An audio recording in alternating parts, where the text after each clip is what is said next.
Who's got the rocket launcher? I say we blow it up. Now fire that thing.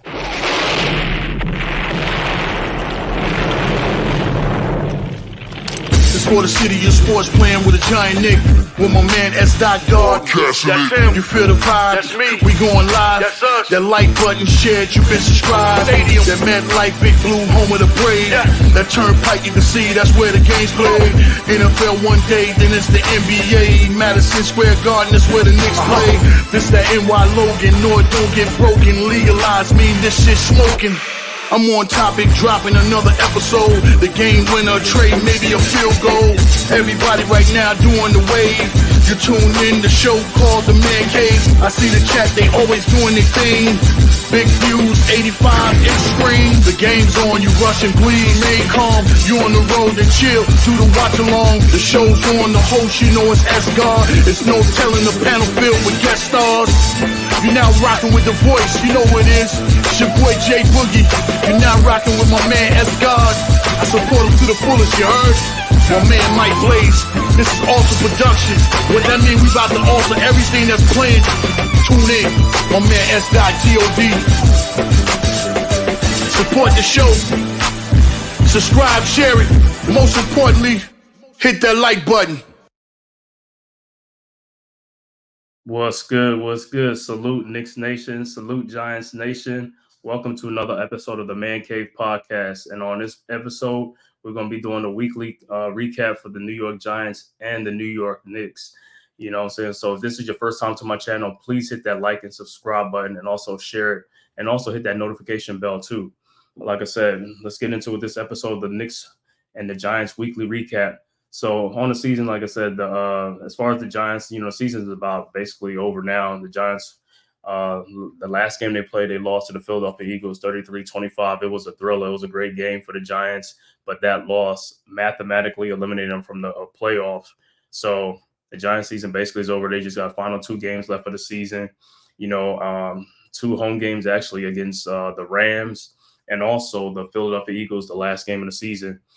And so the Giants are right now, they're 5-10 right now. They also are in the 5th spot in the draft. So they have the number 5 pick in the draft coming up. So it's going to be a lot of things that the Giants can do in the offseason, you know what I'm saying, to get this talent level up, you know, as far as that, you know, to close the gap on some of these top teams.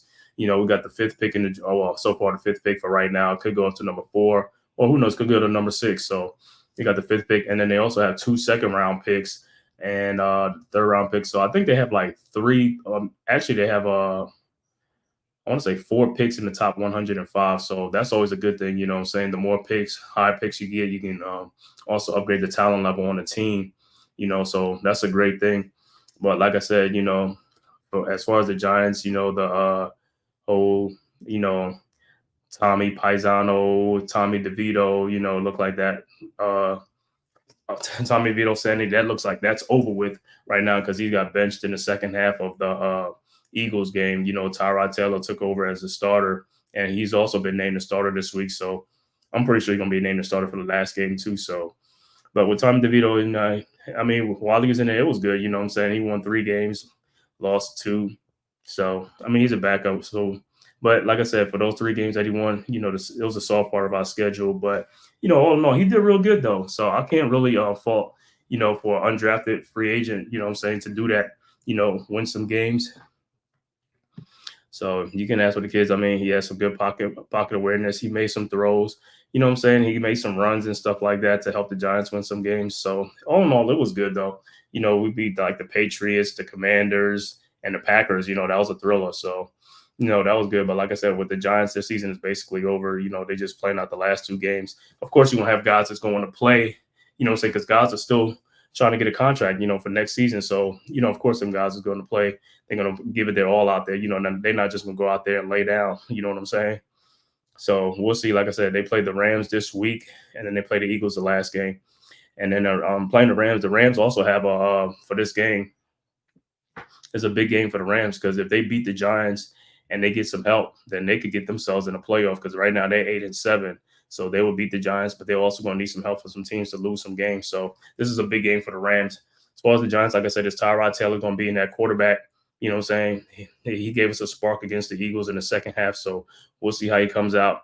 and you know what I'm saying, get some other guys involved. Like I said, that 76-yard bomb down the field to Darius Slayton, that was a big completion. You know what I'm saying? That was our longest play of the season. Like I said, and then that jolted us. Also, the pick six by Dory Jackson. You know, so that game was real close. Like I said, the Giants had a couple of opportunities to win that game. You know, they was right there. They was in the thick of things, and you know what I'm saying. So all in all, like I said, I wasn't too mad with the loss. Like I said, as long as we competitive, that's all I care about. You know what I'm saying? But if we'd have got beat like a drum, then that's a little different. But like I said, we was competitive in the game. That's all you can ask for these guys. You know, them guys played great. You know what I'm saying? The offense, like I said, in the first half, they was kind of, well, just going through the strings. But like I said, but then, they brought Tyrod Taylor in the game in the second half to wake up the Giants. So, that did, put a little scare into the Eagles. You know what I'm saying? So that was kind of cool. If they would have beat the Eagles, I'd have been happy because, like I said, any win against the Eagles is a great win. Anytime you beat in the division is always a great win. You know what I'm saying? I don't care if it's the Cowboys, the Commanders, the Eagles. You know what I'm saying? All the NFC for that matter. So, like I said, it was great. Like I said, came down to the wire. Like I said, we was right there. I know there was some calls that some guys was like, some pass interference that could have been called that would have helped us like to either tie the game or get close enough to try to win the game. So it was here and there, but like I said, I was happy with the way they competed in the game. So that was the most important thing. Like I said, so going into like I said the last two games, like I said, guys are going to be out there trying to get a contract. Play their butts off. So to see if they want to stick on the team, or they could be auditioning for other teams, which is always a good thing. You know what I'm saying? And we got some questions to answer in the offseason, like some free agency, like with Xavier McKinney. Are we going to bring some guys back, or what are we going to do? So, and me personally, for Xavier McKinney, I would like for him to come back, but at what price? And if he gets an offer that is too rich for the Giants, hey, I can understand that too. Because like I said, Xavier McKinney played good, but like I said, we could get somebody that could do not, I ain't gonna say the same he did, but like just as good or something like that. You know what I'm saying? So it's always gonna be a good thing. But like I said, as far as like this season as when I was like disappointed, like I said, after the playoff appearance last year, 9-7-1. You come to the season, you got more help, you got better. You thought you got better. You got better players. You got to upgrade. And then the season just went haywire. Everything just like started from the beginning. It just snowballed, and and so here we are. But like I said, every year is a different year. So like I said, we just got to go into the off season, pull up our sleeves, roll up our sleeves, and go to work. Through free agency and the draft. I know one thing, like I said, that offensive line, we got to hit that offensive line in all season through free agency and also the draft, because we got to get that right. If we have an offensive line and the defensive line, that's where you win football games, is in the trenches. So we got to start getting dominant either on one side of the ball or both sides of the ball. But like I said, that's where you got to get dominant in the trenches. So we got to like invest into that offensive line. Basically, we're set at left tackle. Center position is a rookie there. Like I said, John Michael Schmidt. So I like John Michael Schmidt. So like I said, I want to see him develop. And like I said, I think he can handle it. So our biggest question is going to be like the guards, the two guard spot, and also Evan Neal at right tackle. What the Giants going to do? Are they going to move him inside the guard, or are they going to go out and get a right tackle and see what happens? But like I said, we need to shore up those other three positions. If we could do that, then like I said, we'll be ready to rock and roll. You know what I'm saying? So it's gonna be a big off season for the Giants. So I'm looking forward to it. Like I said, these last two games, we're gonna see what we're gonna do. Hold on once. Let me do this real quick. I should have been done this. But yeah, like I said.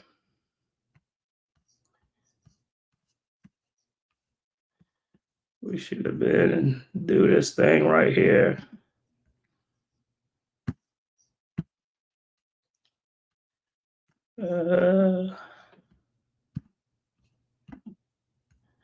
Should have been done that right there. All right, there we go. Like I said. So, like I said, yeah, man, with the Giants, like I said, I'm looking forward for a big off season. Like I said, changes going to be made. Like I said, offensive line coach, like I said, everybody's calling for his head, Bobby Johnson, you know what I'm saying? Because a lot of guys are saying he's not developing these guys like the way he should, and some guys are regressing and things like that. But, we had a lot of injuries this season too, so that could also add to it. But as far as, like I said, with him, is like if they choose to go in a different direction, I won't be too mad about that either. You know what I'm saying? offensive line. You know what I'm saying? Special teams coach Thomas, McGahee. That's another guy. If we have to go in a different route, I'm fine with that too. But we got to clean some house and get some better coaching so that we can coach these guys up and things like that. Because, like I said, we got to start getting better, man. We got to be more competitive in these big games against the good teams, the better teams. So that's point number one in the offseason. Like I said, establish this offensive line. Finally, try to get this offensive line right. Work on that, getting some more talent in the offseason through free agency and also in the draft. And like I said, so that should be good. And as far as the Knicks, like I said, Knicks going into this week. Let me see. The Knicks play Christmas Day. They beat the Milwaukee Bucks. That was a great game. Like I said, there's great contributions from everybody. 30, I think 37, 38 points from Jalen Brunson. I know Julius Randle had 25. RJ Barrett and Manny Quickly, they both had like 20 apiece. So, you got contributions from four guys. That's like 90-something points. You get that, you're going to beat a lot of teams with that. So we got to keep doing that. We got to be more consistent with that, So that was a great game for the Bucks. Like I said, because a couple of days earlier against the Bucks, we also lost that game like by 20-something points to the Milwaukee Bucks. So, that was a great comeback win for the Knicks, on Christmas Day. Like I said, they put some coals in the Bucks stocking. So, that was a great win for us, a great Christmas Day present, So that was great. And then, like I said, last night, they played Oklahoma City, and they lost that game like 129-120, to the OKC, which OKC's they're a really good young team. So the Knicks really had to bring that A game. And like I said, for the most part, they didn't, because they was losing that game for the most part by like 10, 12, 11 points most of the game. But they did make a comeback. They was down by like a couple of points that they could have came back and tied the game. And they actually could have took the lead. That was a winnable game that the Knicks could have won. But like I said, they just fell short in that game. So that's another loss. So that's sometimes the Knicks have been inconsistent. They won 3 in a row. They would lose one. They'll win one, win 2, lose 1. So they just got to be more consistent as far as that. The next game is actually, they have a back-to-back coming up. They got tomorrow night in Orlando, and then they got Saturday night in Indiana.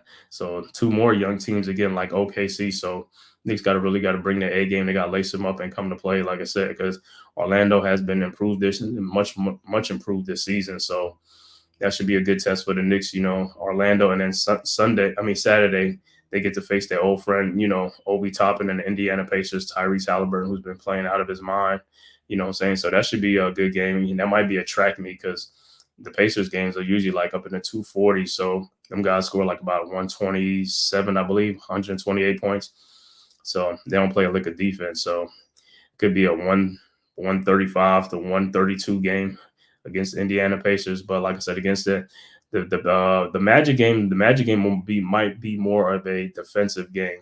So I could see that score being like 115 to 1, or not even 115, like 108, 106, something like that. And like I said, that's a game that the Knicks should win. They can win that game, even though it's on the road. But these are the games that you got to win. So the Knicks right now, I think the record is like 17-13 right now. So these are games that we got to try to win, to stay keep pace with Boston and also the Sixers, So as far as like the players been playing on the Knicks, like I said, this season, like I said, Julius Randle he got off to a slow start at the beginning of the season, but I think that's because he was coming back from injuries. And since then, he has been red hot. He's been playing much better. Yeah, the turnovers are starting to creep a little bit, but he's playing right now at an all-star level. So hopefully he can keep that up, and I can't even say anything more about Jalen Brunson. Everybody knows Jalen Brunson has been playing like an all-star. Actually, he's been playing like an all-NBA first-team player. So he's been phenomenal. A couple of years ago, like I said, when the Knicks were going to free agency and we were talking about what point guard to get, I was more of the DeJounte Murray and stuff like that. And some people was on the Jalen Brunson wagon saying, let's get Brunson. He's one of those guys. He's like a real, headsy player. You know what I'm saying? He's a gamer. So I was like, yeah, he all right, but I don't know if he's going to make much of a difference. But since he's been on the Knicks, he's been way much of a difference than I thought he was going to be. Like I said, actually, now he's the best player on the team. To me, he's the face of the franchise right now, because like I said, he's the one guy who shows up. He showed up in that playoff last year. He showed up in a playoff against, Cleveland and Miami, you know what I'm saying? And against Miami, you know, this guy was playing like basically on one leg, and he was still giving people the business, averaging like 30-something points, 40-something points. So, you know, I was just like, man, this guy playing on one leg and this guy is balling. You know what I'm saying? I'm just like, damn, this guy's balling. And now you look at the money that we paid him, which is like $104 million. I was like, now that look like like I said, it's like he's vastly underpaid right now. You know what I'm saying? And what we got him for, you know what I'm saying? And so right now he's the heart and soul of the team. You know what I'm saying? You got help with Randall. He got RJ Barrett on there. And you got Dante DiVincenzo, Emmanuel Quickly. And that's another thing is like, you know, Emmanuel Quickly, like I said, I know in the offseason, I know he was the Knicks was trying to extend him and stuff like that, but they was far apart on the contract because I think he wants like 25. The Knicks was only trying to give him like 18.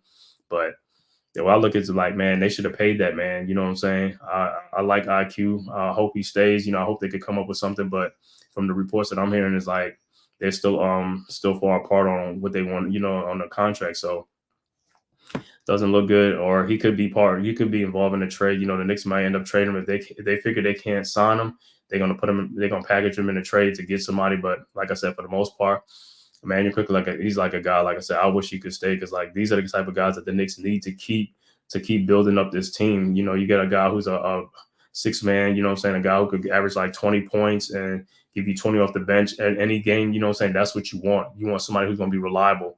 And Emmanuel Quickly has been reliable coming off the bench for the Knicks. Like I said, even some points this season, other than Jalen Brunson, he's been the Knicks' best player, one of the better players out there. So, you know, as he goes, sometimes that's how the Knicks go, you know, because he's that firepower off the bench. The stars are playing a lot better, but, you know, they get out to a lead sometimes. But then you also need that bench to come on in and, you know, keep it going or even extend the lead or, you know, get you out of a hole. And that's what the bench has been doing for the Knicks. And most of that has been Emmanuel Quickly. You know, he's come off the bench and he's been red hot. You know, he's coming off that second unit, you know, with Josh Hart. You know, I Hart used to be a second unit, but, you know, due to injuries to Mitchell Robinson season ending, I Hart is now the starter. You know, Jericho Sims was there, but he's hurt also. So now it's like I Hart. And then they just signed like Taj Gibson about a week ago. And Taj is coming in there filling in. So right now, because other than those two guys, the Knicks are small. If I Hart gets into foul trouble or Taj Gibson is in foul trouble, the Knicks are real small. It'll just be Julius Randle, like the only other big guys they have. And he'll be surrounded by like four guards, you know, like Josh Hart, DiVincenzo Quickly, and RJ Barrett, you know. So, but as far as Emmanuel Quickly, like I said, me personally, like I said, as a Knicks fan, I like Quickly. Like I said, he's great for the Knicks. Like I said, I can see him growing here in New York, you know, finishing his career here in New York. I want him to finish his career in New York, but you know, it's a business, so you got to understand that part too. You know, he wants to get paid because he figured like, you know, this could be his one big payday. And I can understand, man. So he's playing like that. Like I said, now if he was coming in this season and he was struggling, he wasn't scoring, or he was like really, you know, like not shooting the ball real well, and you know, having being in a lot of slumps, I could see that. I could understand that, you know, but he has been a total opposite. You know, next to Jalen Brunson and Randall, he's been like the better player, you know what I'm saying? As far as one of our best players, he's been one of the most consistent players. You know, yeah, last year he didn't have a good playoff series, but the year before he did have a good playoff series. So it's like up and down. But with him, like I said, you could count on Emmanuel Quickly. If he's open, you know, he's going to pull the trigger. You know what I'm saying? If he shoots, I'm good with it. If he shoots, I'm good. I'm like, at least I know he can make it. You know what I'm saying? He's one of our better shooters on the team. You know, he's one of the guys that you could count on, you know, if there's a 3-point shot to be made. IQ is the man, you know what I'm saying? I like IQ. Like I said, I hope the Knicks can keep him, you know what I'm saying? Because it's gonna be sad just keep letting young talent go out the door, you know what I'm saying? So we gotta start keeping some of these homegrown talents and just keep them in the fold, man, and just add to it. And that's what we got to do. You know, another player, like I said, is RJ Barrett. RJ Barrett, you know, one of my favorite players on the Knicks. He started the season off real good. He started the season off hot, but then lately he's cooled off. You know, after he had that migraine or that injury or whatever, he was out for some games. He came back. Yeah, he did a little couple of games in them, but he's mostly been off since then. But he just got to get back to, you know what I'm saying, his old self. Like I said, just attacking the paint. You know, yeah, he's not going to get some foul calls because he do get fouled a lot, but he got to keep attacking the paint and limit his 3-point shooting. And I think that's where a lot of his shooting percentage, the reason why it's down is because he's shooting a lot more threes. And it's like, he's not making them. Like I said, in the beginning of the season, he was making them, but now he's starting to miss them a lot. So if he's going to be missing a lot, like stop taking the 3-point shots, limit that, come on inside, get your 2 points, either get fouled or go to the free throw line. And that's another thing. His free throw shooting has been, tremendous. Like I said, compared to his rookie season, when he came in, I think he was shooting like 61 or 64% his rookie season. And you can see like since he's been in the league, his 4 or 5 years going in the league, he's been improving, working on that free throw. And now he got it up to 85%, which is one of the better percentage. That's a league high, one of the leagues, 80-something% is like, that's real good, excellent, you know what I'm saying? So he's been working on his free throw. And like I said, when we first came in the league and he was like bricking them, people like, man, this guy ain't never going to be a good free throw shooter. I don't see it. But, he's been working hard on it, and you can see the improvement. He's vastly improving his free throw shooting. Now when he goes to the line, yeah, he may miss a free throw here and there. But like I said, I think at one point, if I'm not mistaken, I think he hit like 20-something in a row or something like that. So he's starting to come on, though, you know what I'm saying? But he's another guy, like I said, this is 5th season, so he's got to be more consistent for the Knicks. If the Knicks start to get further in the playoff or to advance in the playoff, they're going to need consistency from R.J. Barrett, Julius Randle, especially Julius Randle in the playoffs. He has to play a lot better in the playoffs than what he does in the regular season. In the regular season, he's the man. He could do this, he could do that. But the playoff come, he has not been able to perform at that same level. Actually, he's underperforming in the playoff. So that's another thing. He has to really overperform in the playoffs. Like when you get in the regular season, from the regular season to the playoffs, you want to go into the playoffs overperforming. If you're averaging 20 points in the regular season, you want to average 27 or 28 points or even 30 points in the playoff. That right there takes your team to another level. So like I said, Jalen Brunson, like I said, he's been spectacular in the regular season.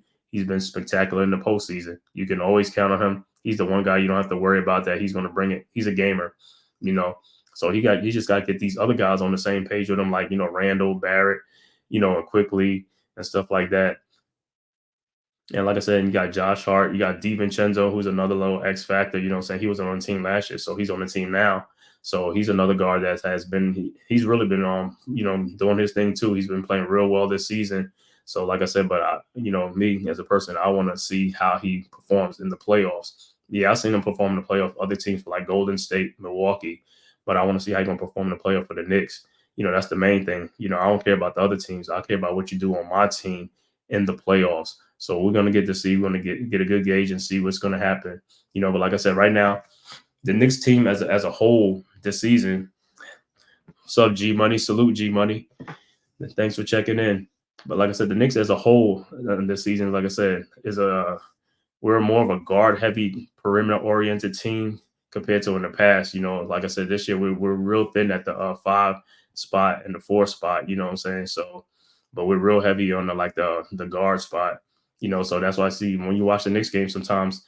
When you watch the Knicks game, sometimes you're gonna see a lot of iHeart on the court with 4 guards, or you might see Randall on the court with Mitchell Robinson.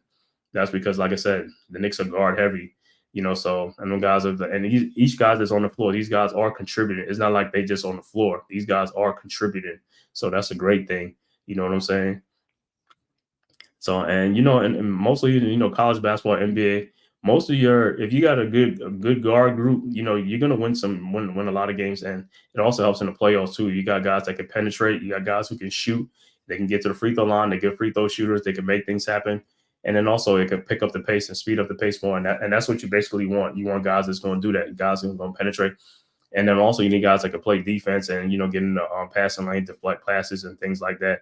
So for the most part, we had Mitchell Robinson in the past that, he's like a human eraser, what I'm saying? He like cleans up a lot of our messes and things like that, but he ain't there this season. So we're going to have to see, because when he's in the game, he's a shot blocker and he also cleans the glass. So, that's another thing we're going to be missing, the rebounding and stuff like that. So, but iHeart has been playing good.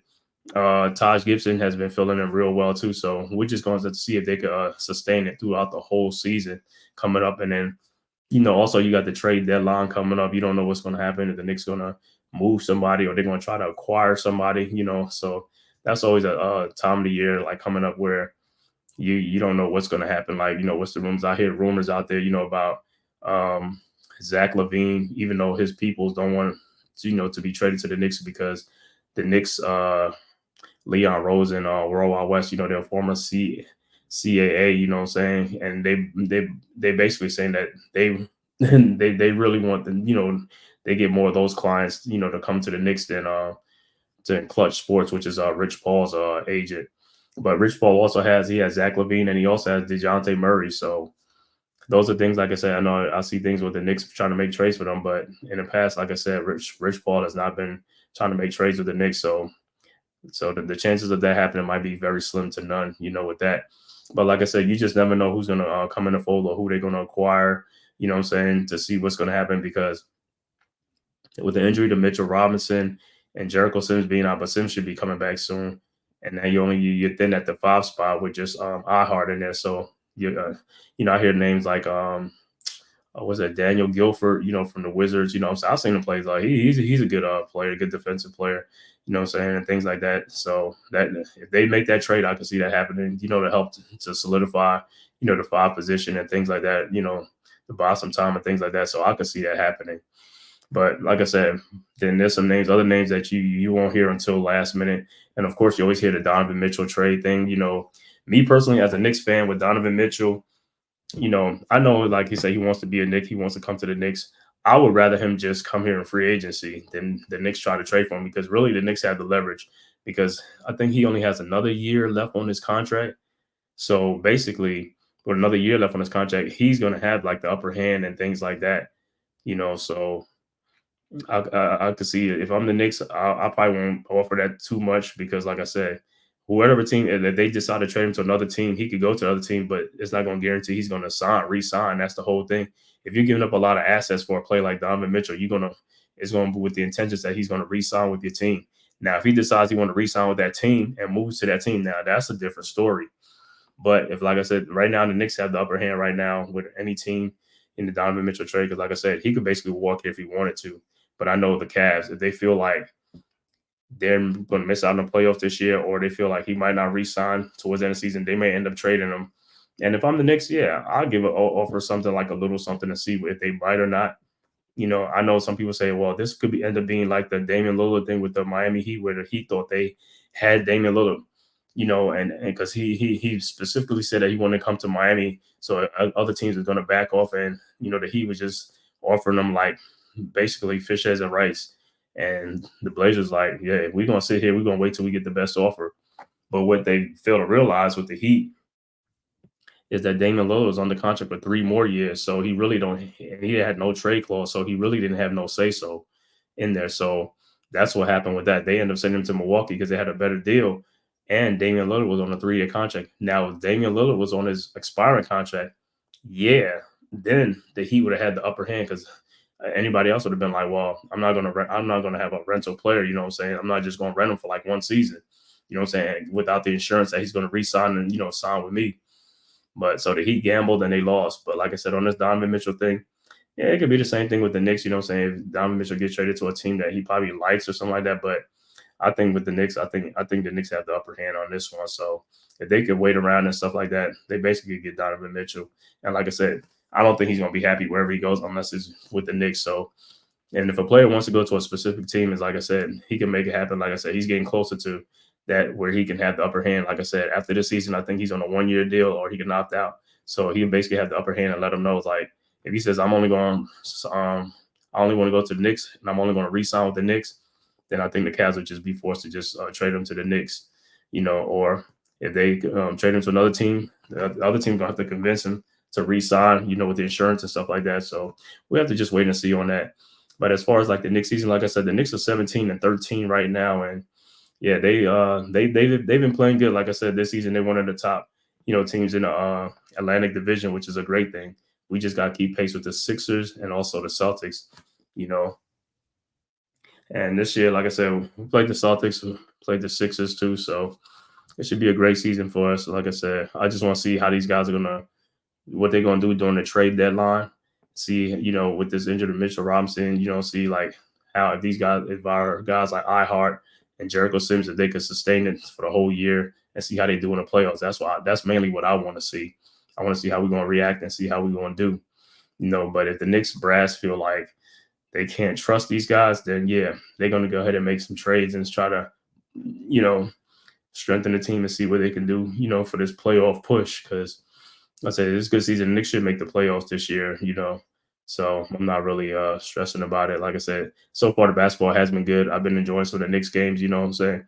Only thing is some of the shooting. Like I said, for the most part, the Knicks they having a lot of good. I see a lot. They have a lot of good looks out there. They just been missing a lot of shots. You know what I'm saying? But other than that, like I said, if they make the shots just like the way they played against the Milwaukee Bucks on Christmas Day, if they play like the way they play like that, they're gonna win a lot more games. You know what I'm saying? If guys are gonna be attacking the basket like the way they were attacking, if they're gonna be making the shots like the way they were making against the Bucks, everything is gonna be great. You know what I'm saying? The Knicks are gonna give a lot of teams some problem because they got a lot of depth. Like I said, their depth is in the backcourt. That's where the Knicks have a lot of depth. Like I said, you got Josh Hart, DiVincenzo, Manuel Quickly, Brunson, Barrett, guys like that. And then also, if they have to go defensive, they could bring him, Deuce McBride, you know what I'm saying, if they want to do that, but he's more like the backup for right now. But like I said, man, for the most part, these guys have been playing real well. I mean, I'm happy with the way the team is playing, like I said, but me, I'm always waiting to see what you're going to do in the playoffs because that's what matters to me the most, the playoffs. Regular season is great. It's fun and all that type of stuff. I want to see if they can advance in the playoffs, see how far they can advance. Last year they got to the second round. I want to see if they can advance to the conference finals and things like that. Then that would give me a good gauge and show me that, like, hey, these guys are really, like I said, they look like they getting serious about this thing. You know what I'm saying? But that will all start with consistency. Like I said, I could count on Brunson. I just and Barrett to a certain extent. You know what I'm saying? He's been a little bit better in the playoff than Randall. But if they could get a consistent Barrett and a consistent Julius in the playoff, along with IQ, if he's still on the team during that time, like I said, yeah, it's gonna be great, man. Like I said, it's gonna be great.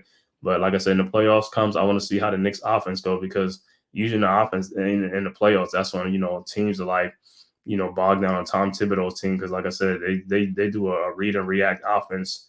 It's not like they don't run like a flex offense or like like the what is it called, the portion, the pick and rolls and stuff like that, And like I said, for the most part, some of these teams that the Knicks play, like I said, they have like the height on, like the Knicks have the height advantage on some of these guards, but I don't see the Knicks like taking advantage of like posting up with Barrett, and things like that. Because like I said, I've seen in the playoffs sometimes, like when we play the Atlanta Hawks, like Trae Young, those little guys, like, yo, man, put them in the post, man, put them in the post and just take it to them in the paint, man, post them up, but. The Knicks don't be calling those type of plays. And I'm like, you got to take advantage of your mismatches because the playoffs is about mismatches. That's what you got to do. Take advantage of your mismatch.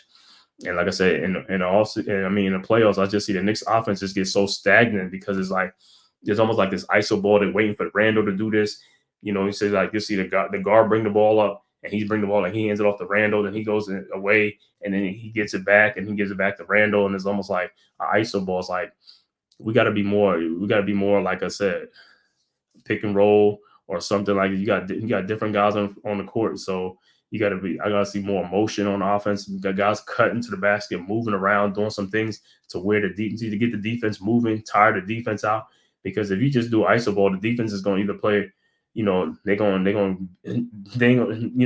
gonna be tired because they ain't moving around too much. And then another thing is like, we also have to figure out this zone, because when we played the Miami Heat like that, the first game we played Miami, we was killing them. I think the first two games of the first game we was killing them, and also Miami just switched to the zone defense, like they've been doing on the Knicks for the last 3 years. They just go to a zone defense, and the Knicks have not figured out because the Knicks have not been shooting the ball real well, and that's how Miami's been able to beat us. The zone defense and also rebounding, like our guards wasn't helping out, with the rebounding, and that's all we say. With Mitchell Robinson out now, we have to rebound. Everybody got to chip in with the rebound, guys. The guards got to be out there. They got to be ready to get the long rebounds, push it up, and let's get this thing going. It's like we got some young guys on the team. It's like we need to start running more and things like that to, put more pressure on other teams instead of just walking the ball up. Get these guys out in transition and get out there, man.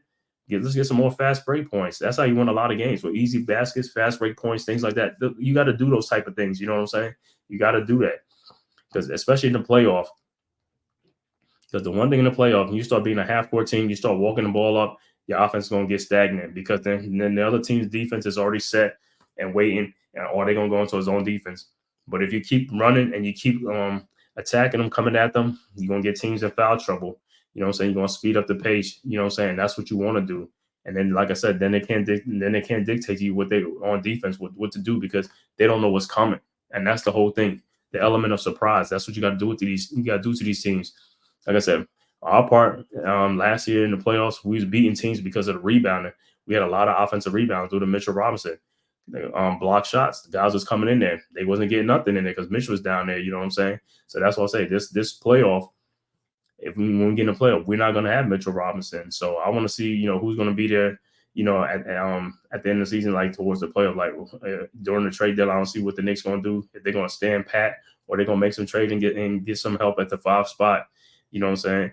So we need help at the 5 and the 4. Because Julius, he can't play the whole game. And then also like the small forward position, RJ Barrett right now is a small forward, but other than that, we don't have nobody else. So like I said, there's a lot of things that left to be seen. But for right now, like I said, the way the Knicks are playing right now is good for right now.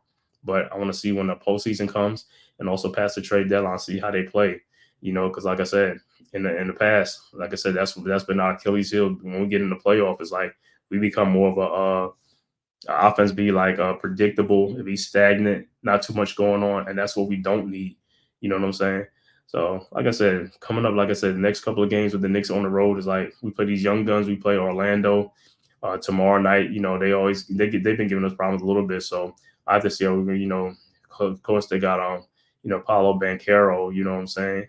And they got the Wagner twins. Franz Wagner. You know what I'm saying? Them guys can shoot.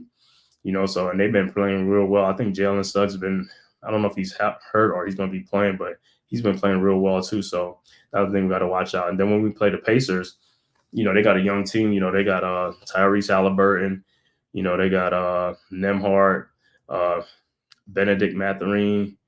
You know what I'm saying? They got him. They got, Buddy Hield. They got, Miles Turner, Obi. So it's gonna be fun, but like I said, those are teams that's like they give us a little bit of problems, especially if they push up the pace and get into a track meet. You know what I'm saying? Just like OKC did, they got into a track meet and they was hitting their shots, and that's another thing we gotta get better on. Like 3-point guard, the 3-point line, and being better on defense, perimeter defense. Because if our perimeter defense starts waking up and start playing much better, I think we're gonna win more games. You know what I'm saying? We gotta start limiting these teams. They shooting the lights out against us right now, so. Those are things that we got to work on. But like I said, as far as that, like I said, it's a couple of this week right here. Knicks, like I said, they lost to Milwaukee Bucks. They beat the Bucks, and then they just lost to the Thunder. Okay, see, and then like I said, the next couple of games they're gonna be playing the Magic and the Pacers. So we'll see how that comes out. So right now the Knicks are like 1-2 in their last 3 games. So if they lose these next 2, and they could be 1-5 and we don't want that. So the Knicks got to try to like get these 2 wins. So at least it could be 3-2. This little 5-game stretch and see what they can do. But like I said, we'll see what happens. And like I said, I'll be back on here again. I think the next time I'll be back on it'll be Sunday when the Giants play the Rams. I'm going to do that watch along and stuff like that. But I just wanted to come on here and talk a little about, recap like what the Knicks been doing. Also with the Giants, to say their last game they lost to the Eagles and things like that.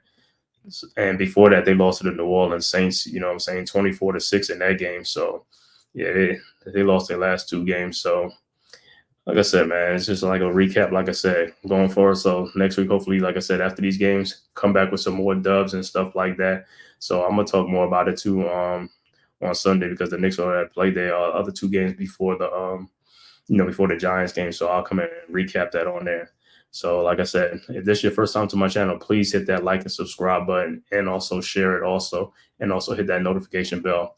And thanks for joining on the Man-Cave podcast on this episode. Like I said, so the next time I'll see you will be Sunday, the watch along, Giants versus the Rams. Thank you. Giants Nation, Knicks Nation, salute. And then I'm your host, S. God. Thanks for watching. Who's got the rocket launcher? I say we blow it up. Now fire that thing!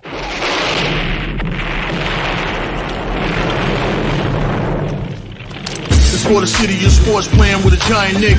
With my man S. Dot Dog. That's him. You feel the vibe? That's me. We going live. That's us. That like button shared, you been subscribed. Stadium. That MetLife Big Blue, home of the Braves. Yeah. That turnpike you can see, that's where the game's played. NFL one day, then it's the NBA. Madison Square Garden, that's where the Knicks play. This that NY Logan, no it don't get broken. Legalized, mean this shit smoking. I'm on topic, dropping another episode. The game winner, trade, maybe a field goal. Everybody right now doing the wave. You tune in, the show called The-Man-Cave. I see the chat, they always doing their thing. Big views, 85 extreme. The game's on, you rush and bleed. Remain calm, you on the road and chill. Do the watch along. The show's on, the host, you know it's S-God. It's no telling, the panel filled with guest stars. You're now rocking with the voice, you know what it is. It's your boy J Boogie. You're now rocking with my man S-God. I support him to the fullest, you heard? My man Mike Blaze. This is Alter Production. What that mean, we about to alter everything that's playing. Tune in, my man S.God. Support the show. Subscribe, share it. Most importantly, hit that like button.